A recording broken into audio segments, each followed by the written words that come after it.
કડી બેઠક પર ભાજપ જીત તરફ અગ્રેસર જોવા મળી રહી છે। આજે જ્યારે વિધાનસભાની 2 બેઠકો પર પેટા ચૂંટણીના પરિણામો સામે આવી રહ્યા છે, તેમાં કડી બેઠકનો ચિતાર કંઈક આ પ્રમાણે સામે આવી રહ્યો છે। કડીમાં 13 રાઉન્ડ બાદ ભાજપને જંગી લીડ મળતી દેખાઈ રહી છે।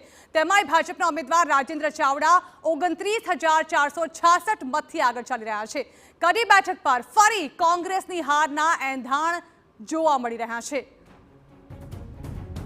तो મહેસાણાની અનામત બેઠક કડી બેઠક, જેના પર કરસલ સોલંકીના અવસાન બાદ જે પ્રકારે ચૂંટણી જાહેરાત કરવામાં આવી અને આજે જે પરિણામ યોજાઈ રહ્યા છે, તેમાં સ્વાભાવિક છે કે ભાજપે પહેલાથી જીતનો વિશ્વાસ વ્યક્ત કર્યો હતો અને ભાજપના જ ઉમેદવાર રાજેન્દ્ર ચાવડા જે છે તે લગભગ 30,000 મતોની લીડ સાથે આગળ ચાલી રહ્યા છે।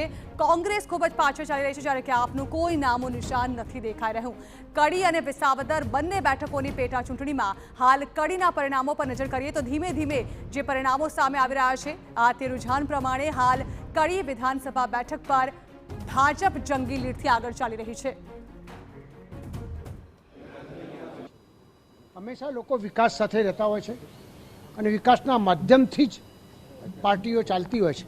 આજે ગુજરાતનો અદ્ભુત વિકાસ એ જ બતાવે છે કે 161 સીટ સાથે પણ આજે કડીની અંદર 100% મને ખ્યાલ છે તો મોટી લીડથી, એટલે 25-30 હજાર લીડથી ચોક્કસપણે પાર્ટી જીતવાની છે।